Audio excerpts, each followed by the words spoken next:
Welcome to the Ancestral Healing Podcast, a place where we explore ancestral healing, animism, and earth-based spirituality for personal, cultural, and planetary wholeness. I'm your host, Joseph Shumway, the Ancestral Healing Coach, bringing you some magic to reclaim vibrant connection with the earth, your ancestors, and the non-human world.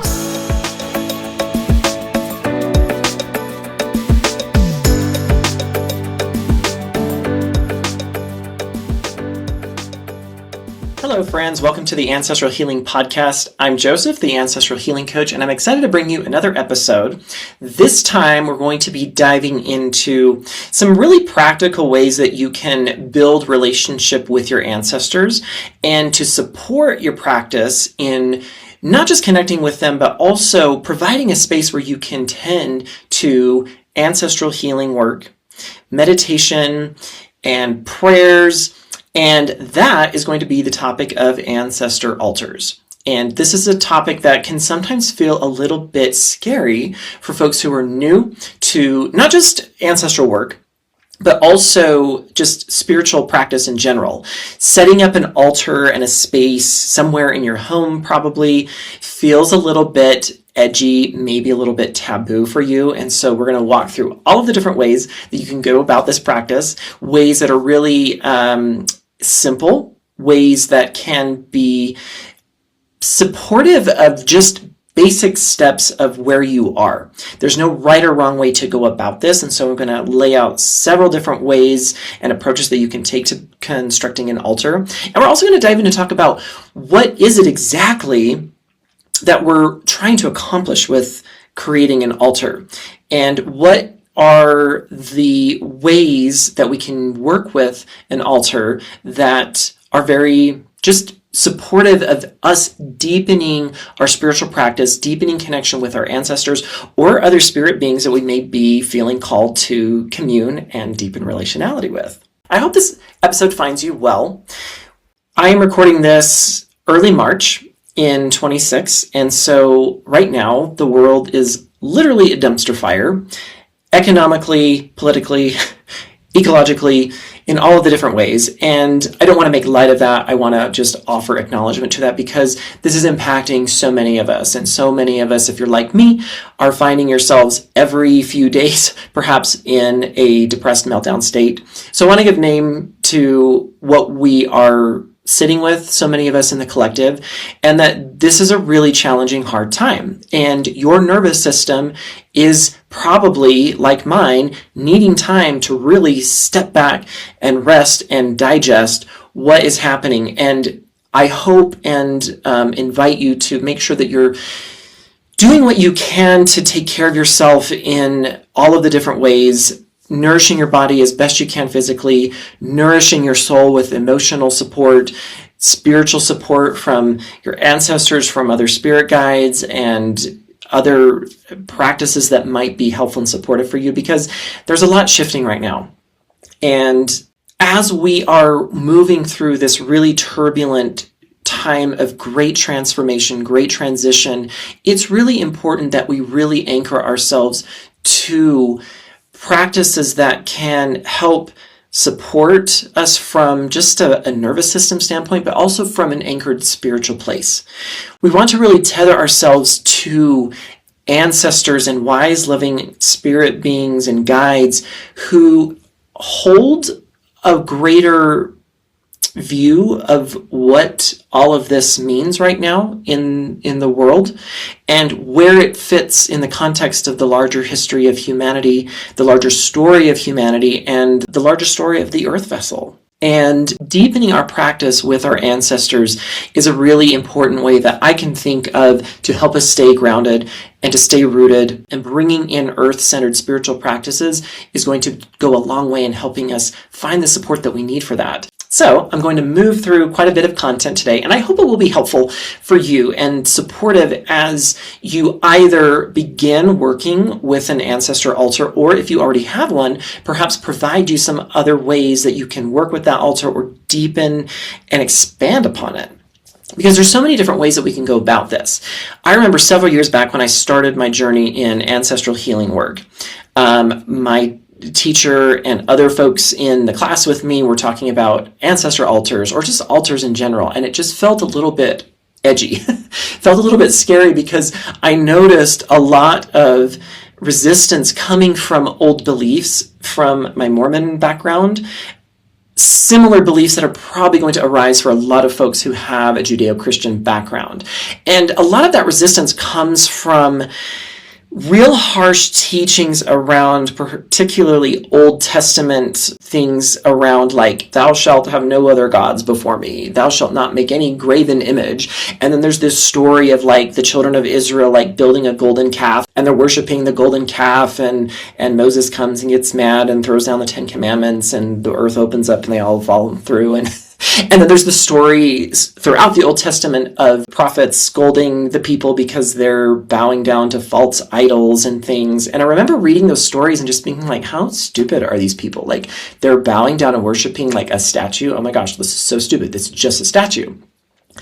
The truth is that a lot of what we read and is interpreted and translated in like Old Testament, it's really coming through one particular lens of interpretation. And a lot of ancient earth-honoring cultures worship the divine and the sacred and the various deities who are faces of that larger divine, larger source. They were worshiping and devoting themselves to those higher powers with statues and things as kind of like portals. Like, I don't know of cultures that were really literally worshiping a statue. Rather, they were using images to help them kind of center their focus and their practice. I'm sure there are cultures that maybe got a little bit too focused on the actual physical objects of things. I really think, though, that the deeper intent that we would find in a lot of these older ancient cultures is the images, the items that are deemed as sacred are seen as having an essence of the larger energy of that deity, and being kind of a house, if you will, a place where the spirit of that one could kind of rest and bring a little bit more closeness to you as a human being. So it was kind of a portal, a way to kind of like see through and connect with the sacred, the deities, the divine at large. So I just offer that because I noticed for myself when I started moving into the practice of working with creating an altar for myself and seeing the altars that other people were making, it really kind of like stirred up this old like, oh shit, I'm worshiping a golden calf kind of a thing. And I just want to kind of like invite you to let that kind of soften a little bit. There's a lot of conditioning there that as you step into a practice of creating an altar and learning how different items and different sacred things can bring a little bit more depth and color into your spiritual practice. None of the things that I'm going to share are necessary and required, by the way. This is an invitation for those who feel called to do something a little bit more constructive, creative, bringing something a little bit more into the physical space in their home, perhaps, or somewhere nearby their home or on their property, whatnot. And so take everything that I'm sharing today with the idea that you can kind of create an altar space for yourself in so many different ways. And the most important thing when you're creating an altar is you want to make sure that it feels right and true to where you are right now in your practice and in your spiritual journey. How is it going to support you? It's okay to step into this feeling a little bit weird, silly, awkward, and uncomfortable. We can push ourselves to challenge discomfort a little bit, but then see if the discomfort kind of fades away with time and that actually starts to feel like a little bit more of a really vibrant, nourishing practice for you. And you might step into something uncomfortable and find that, you know, it's not really doing it for me. And that's okay too. And then you can shift gears and change things up a little bit. So that's the invitation here as we step into the topic for today. So what is an altar when we're referring to our spiritual practice and our spiritual work? The definition that I work with is that an altar is a physical space where we can designate as kind of a home, if you will. I quote home, if you're listening, for certain spirits to bring their energy to rest in that space. And it's a place where we can direct our focus, our prayers and our intentions during a specific practice. So basically what we're doing with an altar is we're taking a space perhaps in our home somewhere, and we're kind of like setting it aside as this very sacred little special space where we are inviting particular kind, wise, loving, benevolent spirits to kind of rest there, to allow that to become a little home for them so that they have a place within our larger home. So that's kind of the idea with an altar. What it is not is it's not something that we're doing just to be performative. You could do it and be performative, but that's not the real intent for which we want to go about this practice. It's also not a true litmus test for how devoted are you. That's not a requirement either. So those are some general ideas about what an altar is in general for a spiritual practice, but I want to kind of like narrow the topic to creating an ancestor altar. And this is what I started my practice with, and it's something that as I work with clients in their ancestral healing journey, I really encourage them to create a dedicated ancestor altar. And we're going to talk a little bit about this, but really the ancestor altar is a place for us to deepen relationship with our wise, loving ancestors. And it's a place for us to direct our prayers and our offerings to them. So specifically, the ancestor altar is a space that we're going to create and invite only wise, loving, healed ancestors to be present. And that's really important. I want to really clarify and emphasize that, because we don't want to just create an open door to where any ancestor might happen to decide they want to spend some time and hang out, because that can sometimes attract ancestors that are not well in spirit, that need healing and that need tending. So we don't want to create a little portal to where anyone can just kind of land and hang out. Rather, we want to really make sure that it's a well-protected, well-boundaried space where only wise, loving, healed ancestors can offer their energies in your home so that it can be supportive to you, your spiritual practice, and also just your everyday life. And so even though I'm going to talk about ancestor altars specifically, I want to also mention that you can create an altar that is shared with ancestors, land spirits, other deities, and such. So that's a possibility that you can do. My altar has expanded over time. It initially started out just as an ancestor altar, but now it does also include a space for me to kind of connect and commune with other benevolent spirits that I work with. And then specifically, I also want to mention that there are different kinds of ancestor altars. The kind that I'm going to be talking about here primarily is going to be an altar that's really devoted towards maintaining and deepening our relationship with our ancestors in kind of the present and the here and now.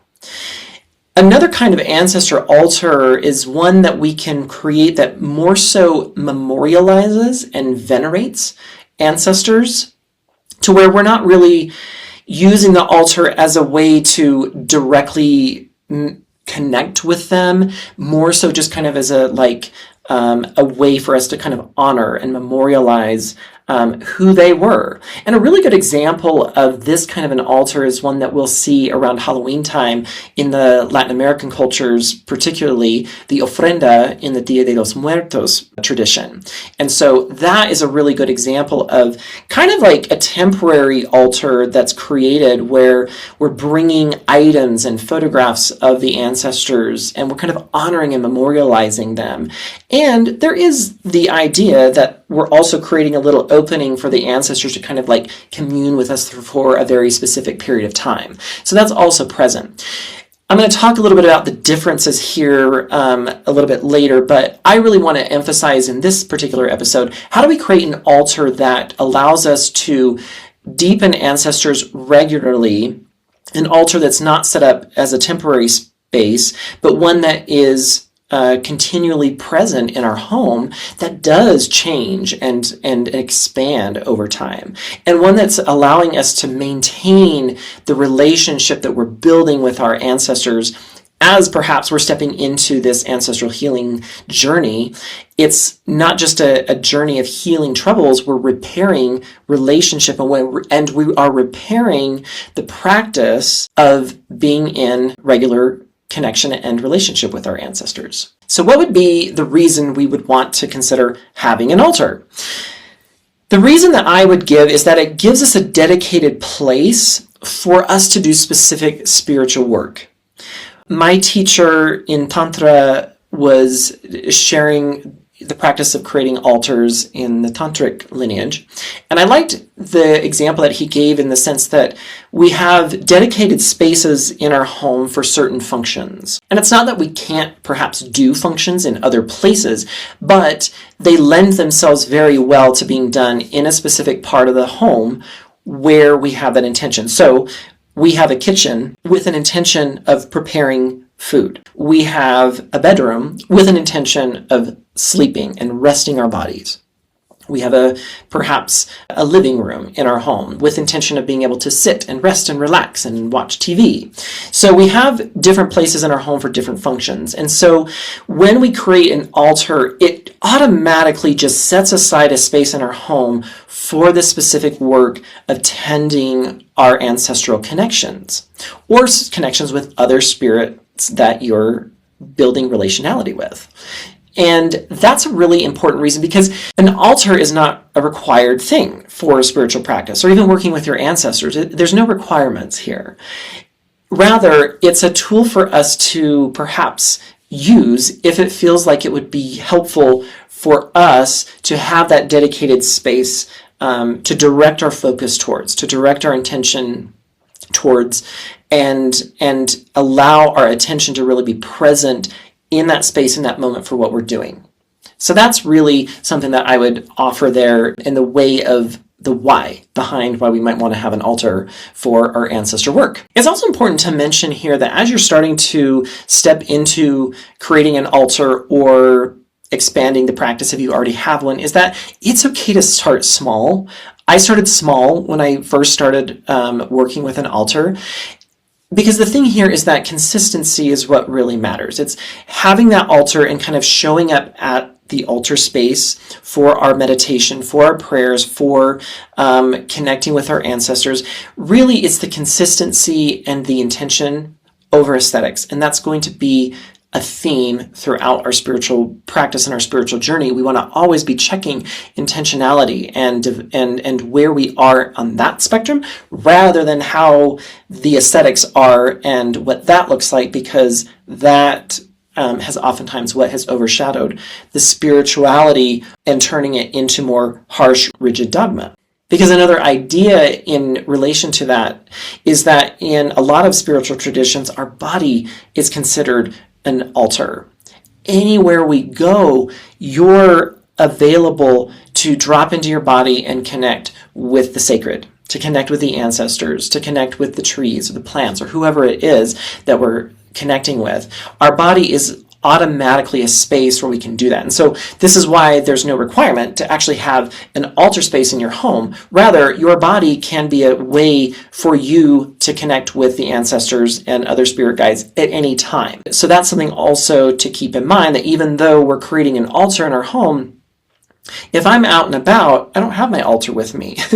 So I want to also be able to learn how to use my body to tap into spirit connection when that's useful, or keep myself and my body available to receive messages from the unseen realm. Let's shift and talk about how we actually go about creating an ancestor altar. Again, there's no real right way to do this, and I know that you hear that a lot from me, and you hear that a lot from other spiritual teachers, is that there is no right way to do this. That can feel really hard for a lot of us with Western colonialist thinking, because we do have so many other ways in our culture where we believe that there is only one right way to do things. And we have a lot of programming and baggage from our school days where we were afraid to mess up on an assignment or a test and get a bad grade, and all of the things. And so I want to just honor that it's very common to feel a little bit nervous that we're going to mess it up or do something wrong. So honor that, and then also just see if you can hold also space for yourself to kind of gently step into this practice and just learn and explore and try things out. So the first thing that you'll want to do in creating an altar is find a space in your home somewhere. It might also be in your yard, a place where you can kind of really keep this altar kind of protected. And if you live in a shared space, you can also find some other creative ways to be able to have an altar, but find a place in your home where you can have this. I recommend, if it's possible, to avoid a bedroom. But if you do need to have it in a bedroom because you're in a shared living situation, have it in a space perhaps that you can cover it at night while you sleep, because the altar becomes a place where there's a lot of energy around it. And if you have kind of the altar just kind of open in a bedroom where you're trying to sleep, the energy of the altar can, for some folks, kind of impact them and impact their sleep a little bit. So I offer that caution. Another solution, if you're in a shared living situation where you don't have access to like a real private space to have an altar, is you can have it in a little box and all of your items. And when you're moving into your spiritual practice, you can pull out the items perhaps in your space where you're going to meditate. So it can be a little pretty box that you can perhaps construct or find, and that's a total appropriate way to also work with an altar if you don't have the ability to have a real dedicated space for it. But if you do, finding a place that can be very small, it can be on a table, it can be in a window ledge, which is where mine is, because I live in a really small house and we're limited on space. So kind of consider what your space looks like, what's available for you.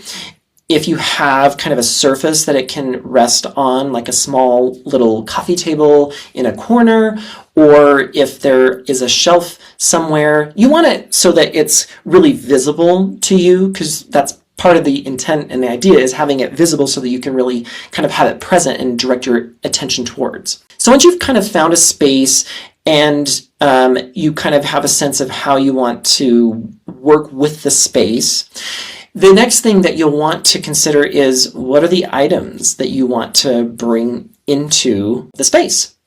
So on whatever surface you're working with, there's multiple items that you can have. And this is again where there's no real right or wrong way. The intent here is deep intention.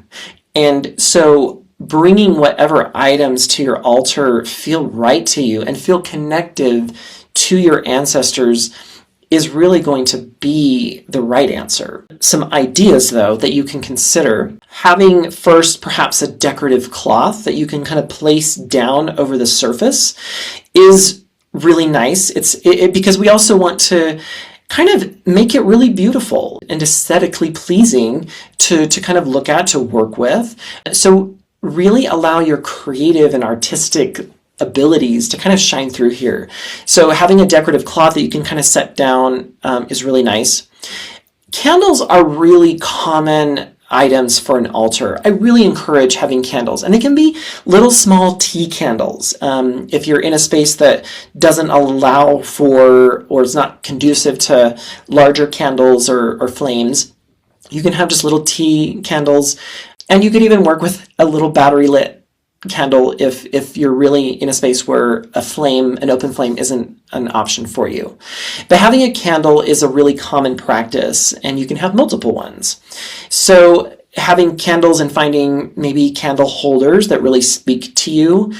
And again, you can have fun with this. You can go to an antique shop or a secondhand store and find items, candle holders particularly, but other items also that might call to you, that your ancestors might be gently nudging you towards. Another thing that's really common is to have some sort of bowl or vessel where you can hold water. Water is a common item on an altar space.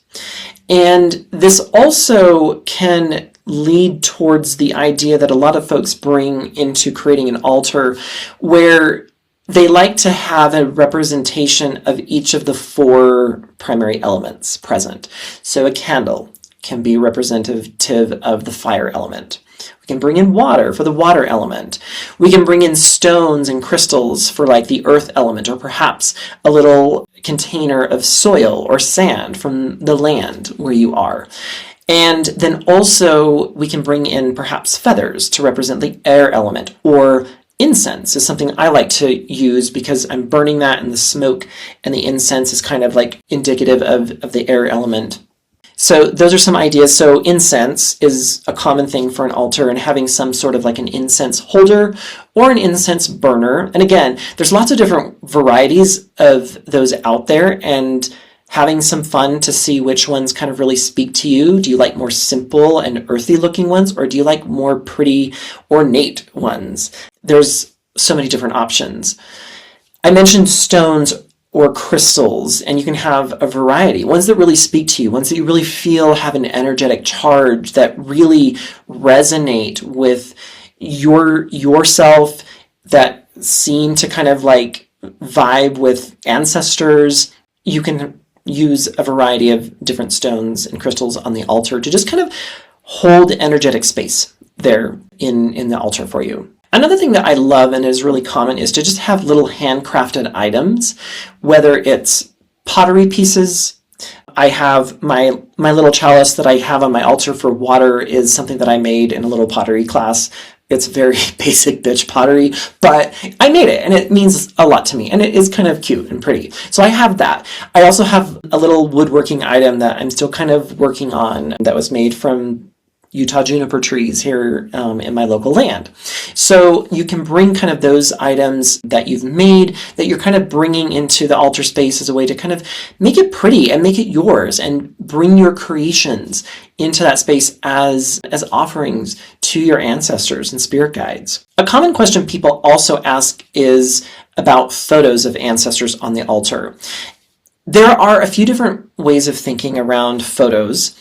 I love photos for a temporary memorializing veneration altar, like the ofrenda for Dia de los Muertos. So for myself, I celebrate Samhain every Halloween time, and I make my own Samhain altar. And so I do bring photographs of my ancestors there because I'm honoring them and remembering them primarily from a place of how I remembered them, or how I kind of would think about them. So I'm bringing those photographs there as kind of an honoring act. However, for an altar where we're communing and we're being in relationship with our ancestors, the reason why a lot of folks, and myself included, don't include photographs is because the ancestors are changing.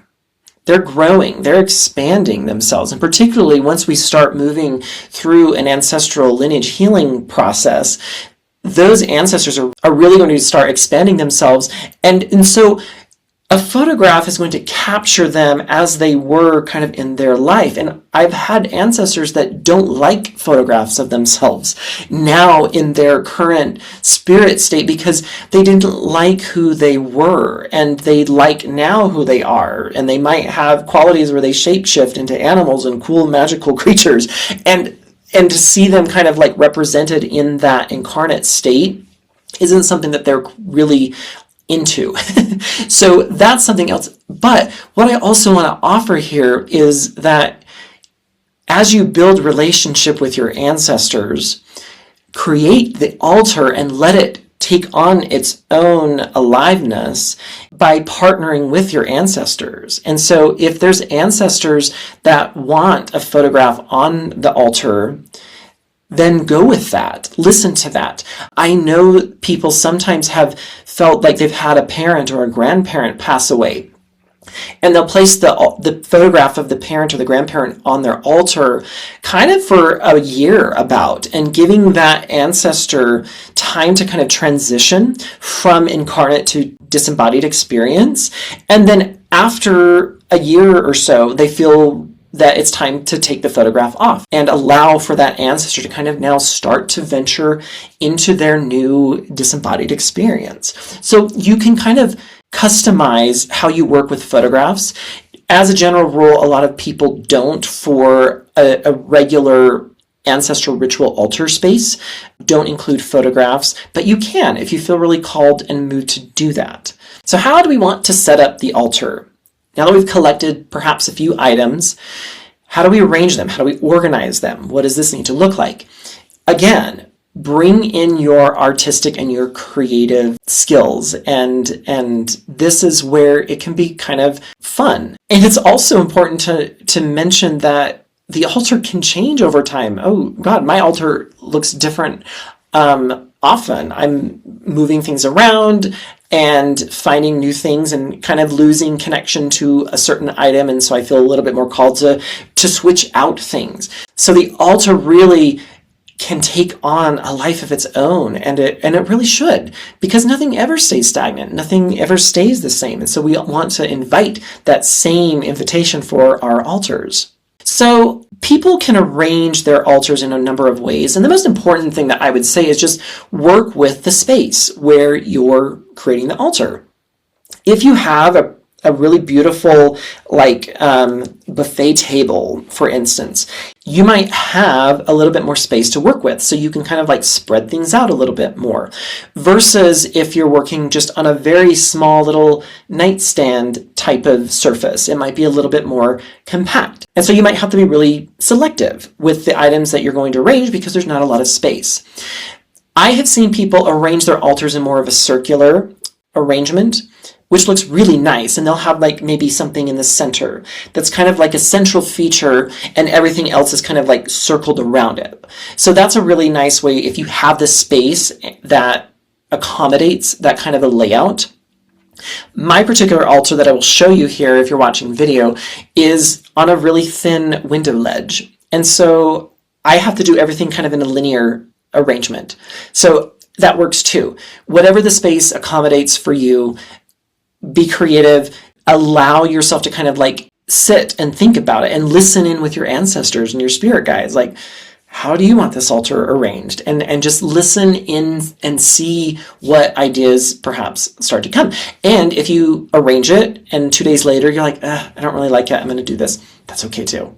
A final thing that you can add into your altar is a dedicated space where you can make offerings. So this might look like a small little plate or just a bowl where you're going to offer things to the ancestors. I'll talk about offerings here a bit later, but that's another item that you can have.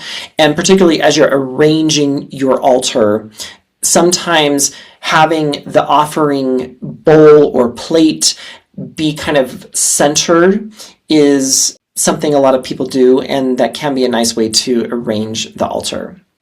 So I want to show you an example of my ancestor altar, and if you're watching the video you can see this photograph that I'm going to share, and if you're not, if you're just listening, you can kind of follow along with what I'm doing. So again, my altar is on a really thin window ledge in our home. We have a very small little home built in 1911, so we're limited on space, but you can see here kind of in the center I have my offering bowl and an offering plate. These were little items, again, I made in my pottery class. And so my offering bowl, I usually am burning some incense. And then sometimes I will be offering fresh fruit or things, and I'll take the bowl off and I'll just have the plate there. And that becomes kind of the center of the altar. I have 2 large candlesticks on the side of the altar. Sometimes if I'm doing specific spell work, you'll see in the picture I have a purple candle on the offering bowl. So that's an example of, it's not a normal candle that I'm using, it's something very specific that I'm bringing in for a specific ritual. My other candles though, I'm always lighting when I'm there doing prayer and meditation work.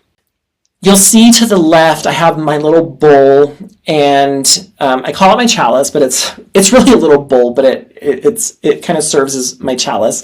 If you speak witchcraft, you'll know what that is.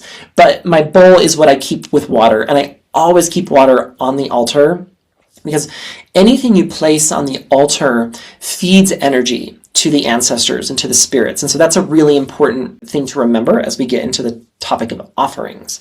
And then I had fresh flowers in that particular picture. I do often have fresh flowers on my altar It's a really common, beautiful offering that you can make. Sometimes in the winter it becomes a little bit challenging where I live to find and access fresh flowers, but I do try to have them when I can. You'll see a little ritual knife. It's called an ethame. Again, a witchcraft item that I use in particular rituals. You'll also see there's a brass elephant, and the brass elephant is actually, my husband's family has an affinity to the elephant. Their last name's Ivory, so that's kind of been a real old traditional affinity to their family, and so we have this kind of as a representation of his family. We have some different stones there, and I'm saying we because this is my husband and I's ancestor altar. We kind of share it together. And then you'll see over on the right, I have this like little hand-carved wolf figurine that I've been trying to work on for a few years. I'm not a wood carver, but it's a little skill that one of my ancestors encouraged me to kind of like take up and work with. So I have that as a representation of one of my family lineages that has connection to the wolf spirit.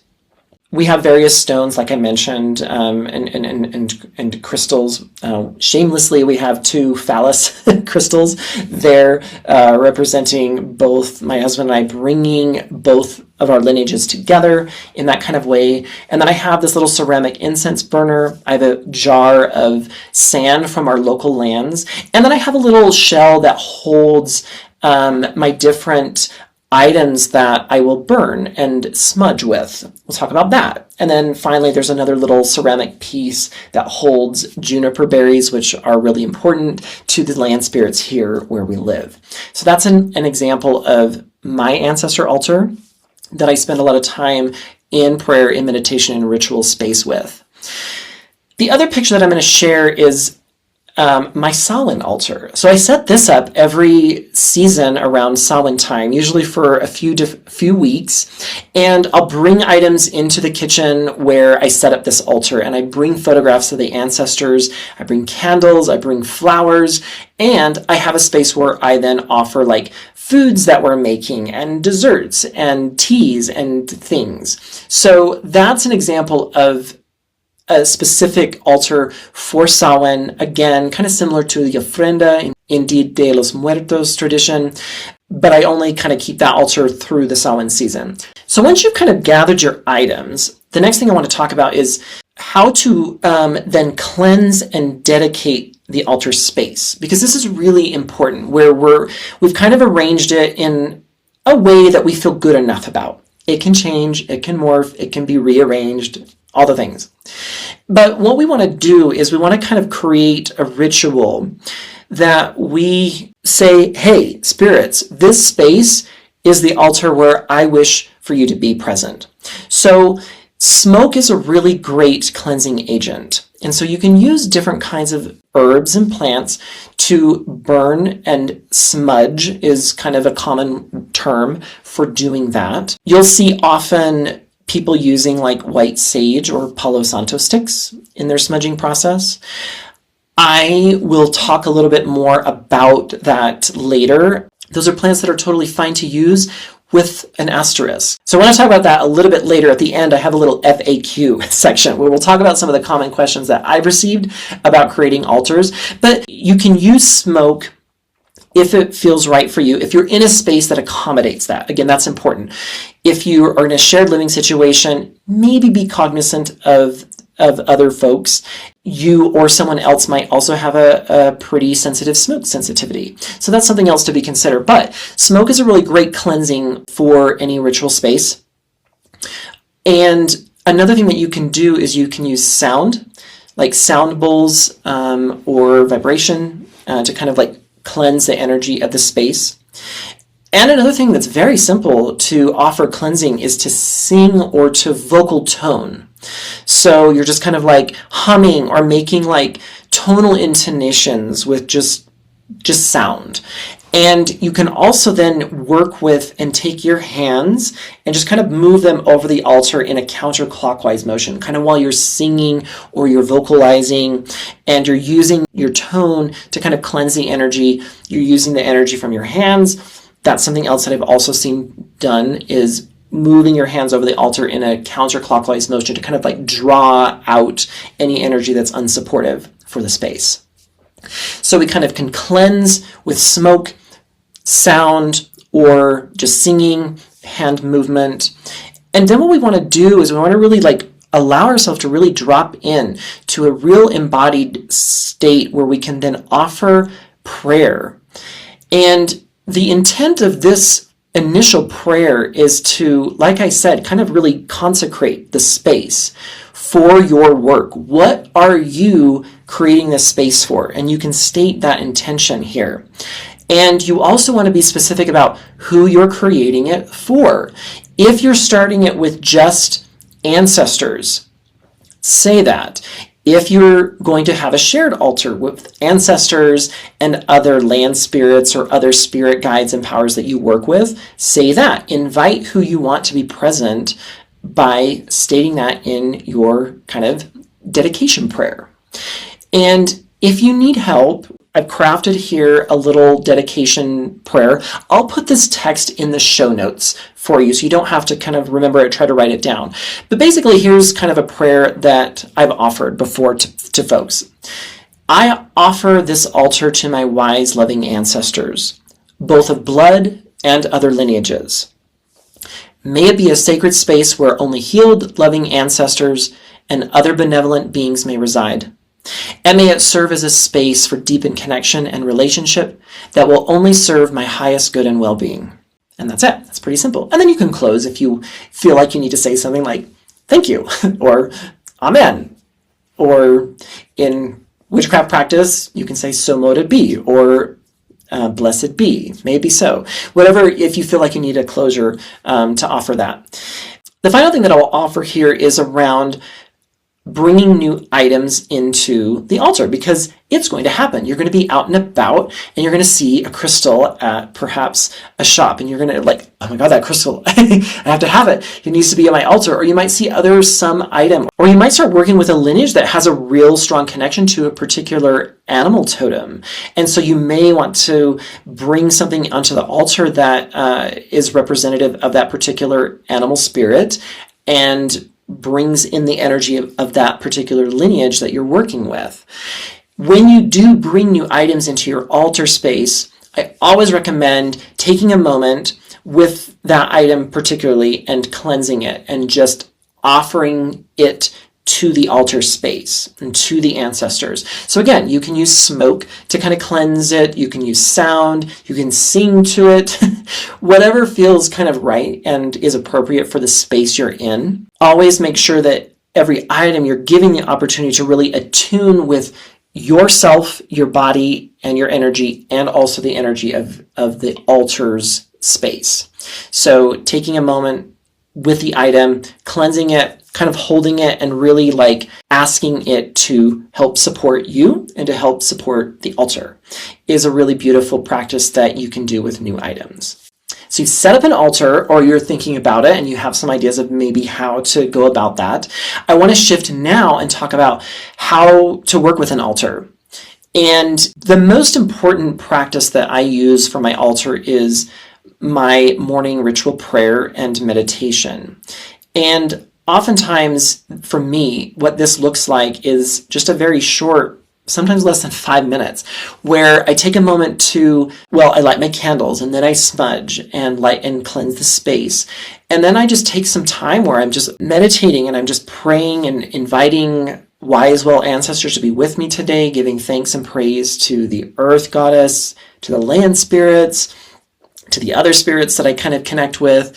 I'm just taking a moment to kind of attune with them and to invite whatever I need in that particular moment. And then I might have an offering that I'm bringing for them that day. It might be fresh flowers. It might be a cup of tea. It might be the incense that I'm going to burn. So I'll then bring my offering if I have one. Some days I don't, and I just offer prayer and thanks, hi. But I always do have water and make sure that my water vessel is filled. And then after I'm done, I just close and then I put out my candles. Some people are particular and think that we should snuff the candles versus blow them out. I kind of don't think there's a right or wrong way. I think it kind of feels whatever feels most devotional to you and what feels like it might be most supportive to your practice. So that's the most common way that I'm working with my altar, is just a daily prayer. I also will do a lot of my ritual work here in front of my altars. And so I am using some of my items that are there to kind of bring specific intentionality towards, whether I'm doing some spell work or if I'm doing a ritual to kind of coincide with a particular healing practice on one of my ancestral lineages. I'm doing this here in the altar. So it becomes kind of a workspace as well. And one of the things with doing ritual is you're going to oftentimes bring some kind of items and offerings for the work that you're doing. So this is where I mentioned previously having some sort of item that serves as kind of an offering plate or a bowl or both, whatever it is that you can have present for the offerings. And so what is the intent of an offering? What is this? This was something else that I found a little bit awkward for myself, because it was like, I'm gonna bring food and stuff and they can't eat it. What's the point of this? And here's what I would suggest for that. When you dedicate your altar, you're kind of like creating this little like opening. It kind of becomes a portal between our physical and the unseen realms. So it becomes this kind of in between space. When you bring physical things as offerings into your altar, because you're bringing them into this little liminal like crossover space, what happens is the energy that's in the item becomes available. The non-physical energy becomes available to the spirits that we've created the altar space for. So when we bring food into an altar, for instance, that food has all of this energy in it, and it becomes available now to the spirits in the unseen realm, and it literally can feed and sustain them. It gives them vitality, just like food gives us nourishment in the physical realm. Energy that we're sending through the altar gives them energy and vitality in the ways that they need it. So that's something that you'll want to just remember, that whatever you're bringing, you're sending that energy to the other side. And so being mindful and intentional about the offerings is really beautiful, because I only want to send really good, yummy things over to them. And so that's one of the reasons why offerings are provided in lots of traditions, is because we're literally feeding the spirits, and the spirits need food. And as we're building relationship with our ancestors, this relationship building is not much different than we would build relationship with other human beings. If I'm building a friendship with someone, it's nice to take them to dinner and to gift them food. It's nice to take them cookies. It's nice to give them a bottle of wine, whatever. So it's like I'm giving gifts as ways to tend and build the relationship. And this is the same with ancestors. We're bringing gifts to them. And those gifts have more than just a physical structure. They have energy attached to them. And that's what really the spirits get to feed off of. So that's a little bit on offerings. It goes into the question now, so what should I bring as offerings? Well, a couple of things that are very common for myself as well, but I've mentioned fresh flowers. Very common. Spirits love fresh flowers. They're beautiful. They have lots of beautiful, potent energy. Fresh fruit is also very common. Tea is really lovely. Ancestors love tea. I have a lot of English ancestors, and they love their tea. And so I bring tea sometimes to my altar. And what people don't think about sometimes also is alcohol. Oh my God, the ancestors love brandy and whiskey and wine. And there's a lot of beautiful energy sometimes behind those things. And it's not like we're getting the ancestors drunk. It's like there's this really lovely energy where they're able to kind of remember and reflect on some of the things that they did perhaps enjoy in their incarnate embodied experience. And so that's another thing to consider when we're bringing offerings. Sometimes it's just like, hey, I'll bet you liked this when you were in a body. Here's a little something for you. Bringing sweet things is totally great and wonderful also. Baking fresh cookies and things and candies and such. Listen into what would make your ancestors happy. And incense, I've talked about other cooked foods. If you're making a really beautiful meal, take a plate aside and make a plate of it for your altar, for the ancestors, particularly traditional foods of your lineages. This can be a really beautiful way to build a relationship with your ancestors, is bringing them foods that may have been familiar to them when they were embodied. I think sometimes I get a little boring. Sometimes my ancestors like me to switch things up. Sometimes it's like, okay, you brought the fresh flowers and the incense and the water, girl, bring me something real. Sometimes that kind of happens. I kind of feel like, okay, the ancestors are tired of this. I need to like switch it up and to bring something kind of different and unique. And I don't make these kinds of food offerings every single day. I'm a little bit more intentional when it's like the Samhain season. I'm really like engaged with the ancestors. But for my regular altar, flowers, water, incense, those are really kind of my go-to offerings. Tea, for instance, and then the other things I kind of like weave in here and there. And so listen in with your ancestors. What do they need today?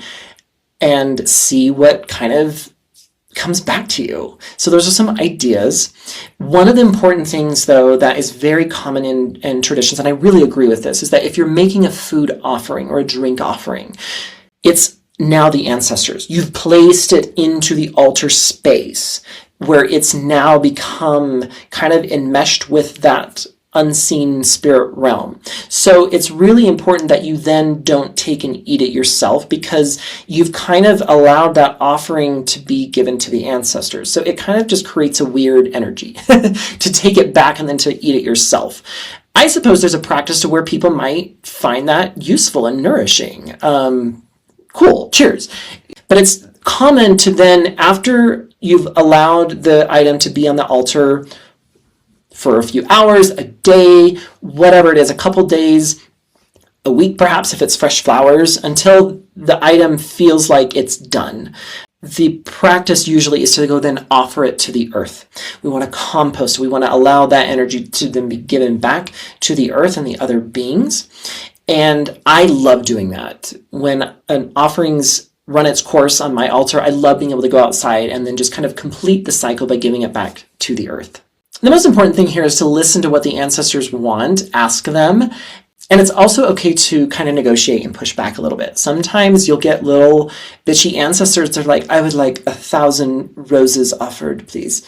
And it's like, okay, that's not going to happen. I will bring 3 roses. That's great, because I found this little deal at the flower store and it's great. And oftentimes they're like, yeah, that's great. Because one thing of the two is, when we're working with our altars and we're working with our ancestors, learning boundaries is a really important skill that we get the opportunity to work on, because the ancestors don't have the same like emotional attachments to things that we have to deal with other living humans sometimes. So they're oftentimes very easy. And so they might ask for a thing, but it feels a little bit too out of reach, or maybe it's too expensive for you to access something that they're prompting you to find. So then it's a way to get creative and say, okay, I can't do that, but how about this? Would this work? And they'll more oftentimes than not be like, oh yeah, that's great. I love that. And you're like, okay, cool. So negotiating, pushing back a little bit, setting boundaries if you're feeling the ancestors are wanting something that's a little bit too out of reach for you or just impossible. I haven't had that experience, but I have had experience with clients where the ancestors have asked for something pretty like insane. Like, I want a vial of water from this particular well in Scotland. And it's like, okay, we're not going to do that, but I am going to go to my local stream and get some water, and that's going to be great. Right? And they'll be like, love that. Yes. And it's like, okay. So just a note on that. We're going to shift now and talk about how to maintain the altar, because it's a space in your home or outside somewhere. It's going to get dusty and it can get dirty perhaps. You might have wax drippings. You might have incense ashes around. And so cleaning it is important. And looking at cleaning your altar as an act of devotion rather than a chore is really a helpful framework to hold. I love cleaning my altar, and there's times where I go to like do my morning ritual and I look at it, I'm like, oh God, girl, like this altar is a mess. Like, I'm so embarrassed. I'm so sorry, ancestors. I haven't tended this for like a week and a half. And I take a moment to kind of like clean it, and it feels really lovely. And the ancestors are like, yeah, we noticed that, but thanks. And I haven't had any like real objectives to being slow to cleaning my altar space, but just know that it's possible that it could go a little while, and you might one day realize like, oh, it's been a minute. Okay, great. Take some time and really with intention and devotion, take some time to clean it and maybe make an extra offering, because it's just a nice gesture to the ancestors that, hey, sorry, kind of forgot you lately, been busy, that happens, and it's all good. It's okay. So keep things fresh, keep things clean as best you can, and just allow for changes, allow for flexibility. And that's the most important thing. And also intentionality over form is the most important thing that I can emphasize here. So those are my teachings on altars.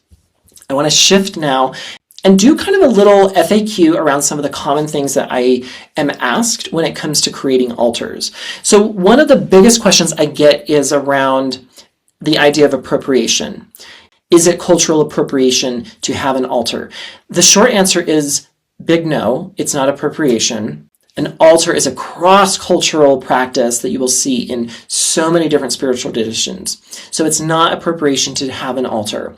Where appropriation can happen is if you see a particular type of altar being created for a specific purpose by a specific tradition or culture or indigenous group, and you try to mimic that because you like it. Or you see a particular ritual or ceremony being done, and you try to mimic and mirror that without the training or the permission. So most of the time, as you're starting out on your spiritual path, if you are just gently bringing things and trying things on, most of the time, I don't think you're going to appropriate other things. What you want to be mindful of, though, is if you do see other people doing a practice, doing a ceremony, doing a ritual, using an item, and they say, oh, I'm doing this, and this is from this tradition, or these people do this, that's your red flag where you're like, ooh, you're doing a thing. Do you really have the ability to do that well in context, and do you have permission to do it? A lot of times the answer is no. I look at kind of the spiritual world is that the building blocks are universal. The building blocks of ritual are universal, and it becomes appropriation when we're kind of stealing a recipe. It's like stepping into a kitchen. All the ingredients are there. It's how are they being brought together in a very specific form and way that a particular culture has devoted itself to the sacred, has honored the sacred, has brought devotion to particular deities and ancestors. That's where it can become appropriation. So, the building blocks are universal. Let yourself use the building blocks and let yourself kind of use those building blocks in ways that your ancestors teach you and that you feel called to work with them. And most of the time, you're going to be safe from cultural appropriation challenges. White sage and Palo Santo, let's talk about those because those are common spiritual tools that we see out and about. Using white sage and Palo Santo in and of themselves is not appropriation. There are specific indigenous groups that have very specific rituals and ceremonies working with those plants because they have deep relationship with those plants in their cultures on the lands which they hold stewardship and ancestral ties and connections to. So using those items just in and of themselves is not necessarily appropriation. But what's really important to know about those two particular items that is appropriation adjacent is that a lot of those items, because they become popular, they become heavily commercialized, and they've also come to us by way of really harmful extractive practices. So over-harvesting of white sage out in the wild deserts of northern Mexico and southwest United States is a problem. Or just people starting white sage farms just to make a profit, and there's not really a lot of intentionality around the growing of that plant and the harvesting of it. The same with Palo Santo. Palo Santo is a particular tree that grows in South America, that the tree would die and fall, and then they would let it age and kind of ferment. So there are groups that do have Palo Santo that's been kind of like farmed in good practices, and there's places that don't. Most of the places don't do it well. So you just want to be really mindful when you're working with those two plants specifically. Where are they coming from? If you're just buying them at a little market, chances are they're coming to that market by way of like really large commercialized operations that don't have a lot of intentionality around them. So I really encourage you, if you're going to use white sage and Palo Santo, to find really good providers who are using really good, well-sourced material from farms. If you can find indigenous owned producers and growers, that's even better, because we're supporting people in those practices who are doing it well. So if you were like me and went out and bought a bunch of white sage bundles and a bag of Palo Santo sticks, hey, give some space for grace and use those items respectfully, and they'll probably last you forever. So use them respectfully and kind of give honor and do things that can kind of perhaps reciprocate perhaps some of the harmful practices that may have gone into bringing those items to your doorstep. But if they've come to your doorstep, they have medicine, they have magic that those plant spirits have imbued them with. Use them with sacred, respectful intention. The next question is, what if my ancestors were like Christian or Muslim or Jewish?